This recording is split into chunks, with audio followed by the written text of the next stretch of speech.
ಒಂದಷ್ಟು ನನ್ನ ಹಾರ್ಟಿಗೆ ಟಚ್ ಆದಂಥ ಕ್ಷಣಗಳನ್ನ ತಮ್ಮ ಜೊತೆ ಹಂಚ್ಕೋತಾ ಇದ್ದೀನಿ.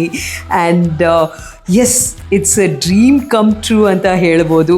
ಮತ್ತು ಒಂದು ನಾನು ಕಲಿತಂಥ ಪಾಠ ಏನಂದರೆ, ಜೀವನದಲ್ಲಿ ಒಂದಷ್ಟು ಡಿಸಿಪ್ಲಿನ್, ಡೆಡಿಕೇಶನ್, ಪ್ಯಾಷನ್ ಇತ್ತು ಅಂದರೆ ಏನು ಬೇಕಾದರೂ ಈ ಪ್ರಪಂಚದಲ್ಲಿ ನಾವು ಸಾಧನೆ ಮಾಡ್ಬೋದು. ಆ ಒಂದು ಅಕಾಡೆಮಿಯಲ್ಲಿ ಎಷ್ಟು ಪುಟಾಣಿ ಮಕ್ಕಳಿದ್ರು. We had so many girls, para athletes ಇದ್ದರು.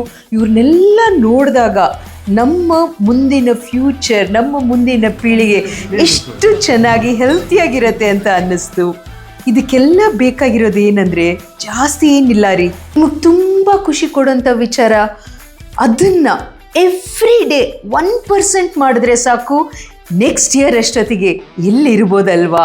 ಪ್ರೀತಿಯಿಂದ ಒಂದು ಸಲಹೆ, ನಿಮ್ಮ ಹಣೆಬರಹವನ್ನು ಬದಲಾಯಿಸುವ ಶಕ್ತಿ ನಿಮ್ಮಲ್ಲಿದೆ.